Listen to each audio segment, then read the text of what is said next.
안녕하십니까. 오늘 비덴트를 함께 살펴볼 AP투자연구소의 이세훈 전략팀장입니다. 오늘 비덴트는 현재 2.86%의 상승 흐름들을 보여주고 있고요. 거래량은 100만 주를 살짝 넘어섰습니다.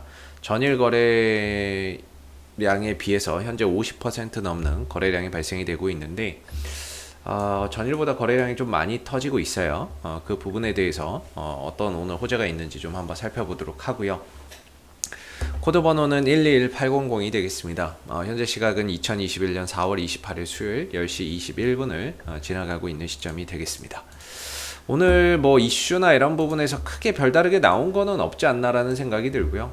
어제 이제 뭐 테슬라 쪽에서는 뭐 비트코인을 좀 팔았다 뭐 이런 이야기도 좀 있었고, 근데 오늘 같은 경우에는 이제 넥슨의 일본 법인에서 비트코인을 1억 달러 1000억 원 넘는 그런 이제 금액을 매수를 했다라는 점이 오늘 이제 나온 뉴스 중에 좀 특이점이 될 것 같습니다. 그래서 넥슨이 사실 이제 빗썸의 잠재적인 인수 후보자로 거론이 되고 있는 부분들인데, 그런 이제 넥슨이 비트코인에 1130억을 좀 투자를 했다, 매수를 했다, 단순 투자 목적으로 그런 이야기들이 좀 나왔다라는 게 오늘 이제 나온 이슈 중에 이제 헤드라인이 좀 될 것 같고요. 비트코인 이슈 중에 뭐 그거 말고는 특별하게 뭐 비트코인 쪽에서 별다르게 나온 내용은 없는 것 같습니다.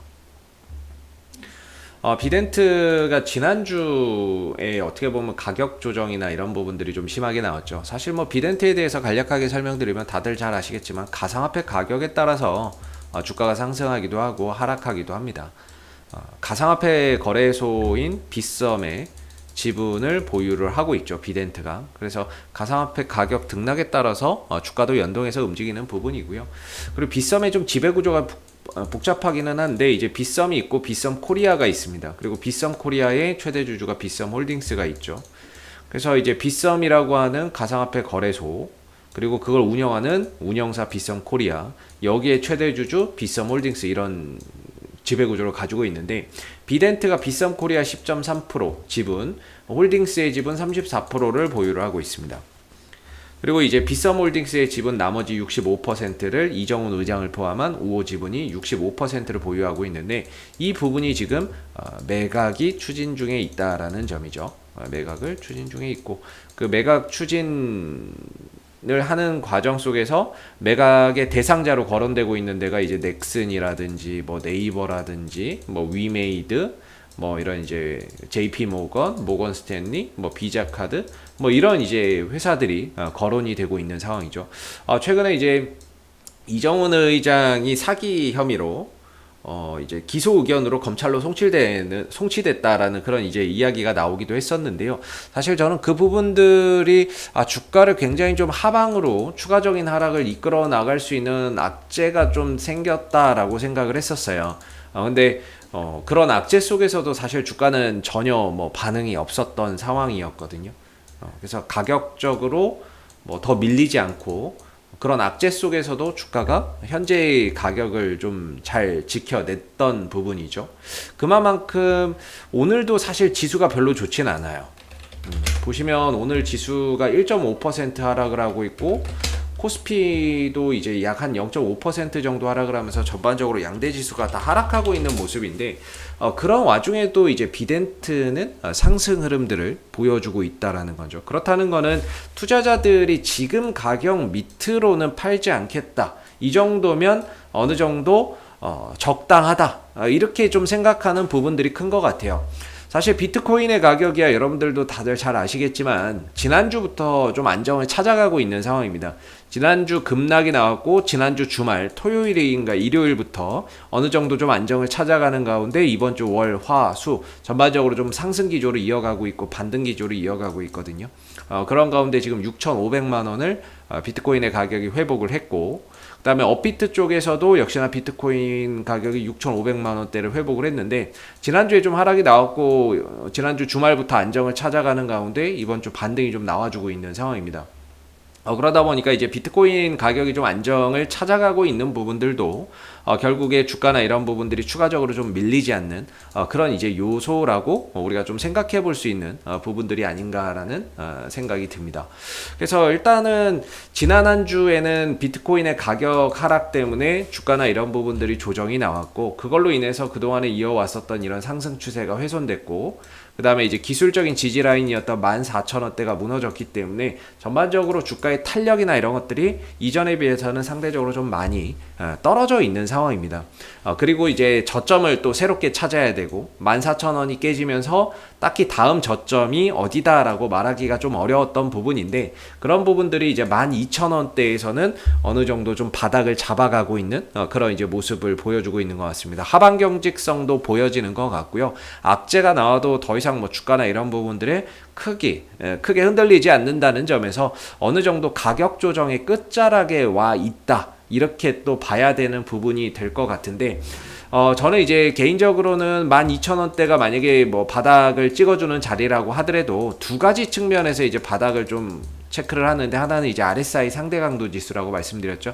이게 30m로 떨어지면은 과매도 영역으로서 그거는 저가 매수 기회다라고 보는데, 사실 30까지는 안 올 것 같아요. 제가 봐도 뭐 이걸로는 30까지 올려면 주가가 여기 밑으로 더 떨어져야 되는데, 그럴 가능성이 그렇게 크지는 않은 것 같고요. 그렇다면은 이제 또 하나의 방법이 결국에 주가가 5일선 위로 올라타야 된다라는 거죠.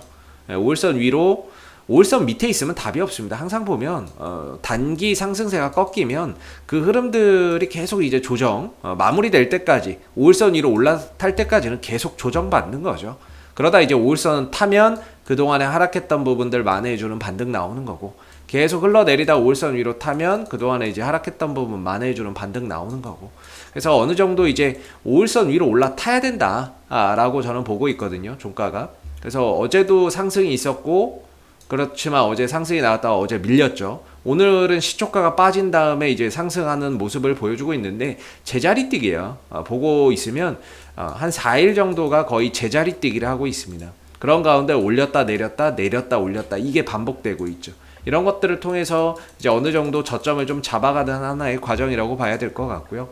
중요한 거는 이 5일선, 이 까만색 선이 5일선 위로 종가가 돌파가 돼서 올라서고 안착을 해야 돼요. 그러려면은 사실 오늘 더 올라가면 좋겠는데, 그게 아니라고 한다면 이번 주 내내 이 구간에서 옆으로 횡보를 하면서 저점을 좀 다지는 그런 과정들이 조금 더 소요될 가능성이 높다라고 보고 있습니다. 그래서 어느 정도 이 12,000원대에서 바닥을 좀 잘 다져준다면, 주가나 이런 부분들이 올라갔을 때 이전의 지지 라인이었던 이제 14,000원은 저항대가 될 겁니다. 1차적인 저항대가 될 거고, 1차적인 저항대를 돌파하게 되면 2차적으로 15,000원대가 2차적인 저항대가 되겠죠. 그래서 이제 하나의 좀 박스권 흐름 속에서 비덴트가 좀 갇혀서 가는 그런 이제 모습들이 나올 것 같고, 재차 뭐 거래량이나 이런 부분들이 뭐 빗썸의 매각 진행 중이니까 그런 부분들이 또 구체화되면서 그런 이야기들이 나오고 거래량이 터지면서 뭔가 박스권을 돌파를 해준다면 다시 한 번 더 여기서 힘을 모아서 이제 올라가는 그런 이제 그림들이 되겠지만, 현재로서는 당분간은 이렇게 좀 박스권 흐름으로 좀 봐야 될 것 같습니다. 매각에 대한 기대감은 있지만 뭐 구체적인 사항이나 이런 것들이 더 나오는 것들이 없기 때문에, 사실 뭐 당분간은 또 이렇게 좀 박스권 흐름 속에서 풀어가야 되는 그런 이제 상황들이 될 것 같고요. 한 12,000원대에서 좀 저점을 잡아가는 것 같고, 위로 올라가면 1차적으로 14,000원, 2차적으로 15,000원의 단기적인 좀 저항대를 보시면 좋을 것 같습니다. 주가나 이런 부분들이 지난 한 주 많이 떨어지기는 했어요. 많이 떨어지기는 했지만 거래량이나 이런 부분들이 실리지 않았기 때문에, 이런 하락은 항상 말씀드리지만 어느 정도 주가가 저점을 찾게 되면 저점을 찾고 안정이 되게 되면 그런 반등을 통해서 분명히 만회해주는 그런 시간도 찾아온다라고 봅니다. 그래서 지난 한 주의 하락폭이 컸지만 거래나 이런 부분들이 동반되면서 떨어지지 않았기 때문에 재료도 살아있고요. 그런 측면에서 다시금 그 하락을 만회해주기 위한 반등의 시간도 곧 좀 찾아오지 않겠나라는 생각이 좀 드는 부분들이고, 수급적으로는 사실 비덴트는 뭐 외국인들 기관들의 수급에서 큰 의미를 둘 게 별로 없습니다. 사실 얘네들 외국인들도 뭐 거의 단타고, 그 다음에 이제 투신 쪽에서도 거의 하루 이상 머물지 않는 거의 단타의 수급을 들어오기 때문에 최근에는 뭐 투신 쪽에서도 뭐 들어오는 게 없고 외국인 쪽에서도 뭐 거의 단타로 지금 대응을 하고 있는 상황이죠. 제 생각엔 투신 한번 들어올 것 같은데 지금 정도면은 단타로 12,000원에 지지 보고 안정되는 거 보고 투신 쪽에서 짧게라도 한번 들어올 것 같은데 이 12,000원대를 기점으로 혹시 투신의 매수가 좀 들어온다면 단기적인 반등에 대한 신뢰도를 훨씬 더 높게 우리가 또 판단해 볼 수 있는 하나의 근거가 되겠죠. 그래서 다소 이제 비덴트가 상승 추세도 조금 꺾였고 상승 추세도 꺾였고 전반적인 거래량도 감소하면서 탄력이 좀 둔화된 모습이기 때문에요. 이 종목이 가지고 있는 재료나 이런 부분들은 여전히 유효하지만 전반적으로 기술적인 흐름, 방향 이런 부분들이 이전에 상승해서 지금은 횡보로 좀 바뀌어 있는 상황이기 때문에 주가나 이런 부분들이 움직인다고 해도 상대적으로 탄력이 이전에 비해서는 좀 떨어질 수밖에 없다 이렇게 보고 그래서 당분간은 좀 박스권 관점에서 아래로는 한 12,000원의 기준을 두고 봐야 될 것 같고 위로 올라간 다음에 이제 14,000원과 15,000원의 1, 2차 저항대를 보면서 좀 가야 되는 그런 구간에 있지 않나라고 생각이 드는 부분입니다. 자, 앞으로도 비덴트는 이슈가 생길 때마다 계속해서 리뷰 영상 남겨드리고 있으니까요. 구독과 좋아요 한번 눌러주시고 오늘 영상은 여기서 마무리하도록 하겠습니다. 감사합니다. 그리고 무료 추천 종목을 매일매일 드리고 있습니다. 네이버에서 AP투자연구소를 검색하시게 되면 웹사이트 상단에 AP투자연구소 홈페이지 링크가 나옵니다. 클릭하시게 되면 AP투자연구소 홈페이지로 접속을 하실 수가 있는데요. 가운데 무료 추천 종목 카테고리에 2021년 무료 추천 종목을 클릭하시게 되면 소장님께서 매일매일 실시간 리딩을 진행을 해드리고 있습니다. 하나 눌러서 들어가 보게 되면 댓글 리딩은 아침 7시 40분부터 진행이 되었고요. 무료 추천 종목을 보시기 전에 꼭 읽어보세요도 참고해서 읽어보시면 좋겠습니다. 그리고 간밤에 있었던 미 증시에 대한 상승의 이유 또는 하락에 대한 이유도 댓글로서 이렇게 쭉 적어드리고 있는 부분들이 되겠고요. 그리고 9시가 되게 되면 이제 무료 추천 종목이 나오게 됩니다. 참고로 로그인을 하지 않더라도 누구나 다 보실 수 있는 부분들이 되겠고요. 무료 추천 종목의 종목명, 매수가, 1차 목표가, 손절가가 함께 제시가 되고 지난주 금요일은 두 종목이 추천이 나갔었습니다. 추천이 나갔고 주가가 상승하게 되면 그 상승한 부분에 대해서 장중에 댓글 리딩을 계속해서 이어드리고 있고요. 반대로 또 하락하게 되면 그 하락한 부분에 대해서도 장중에 리딩을 해드리고 있기 때문에 무료 추천 종목이 필요하신 분들은 홈페이지에 오셔서 많은 도움 받아가시면 좋겠습니다. 감사합니다.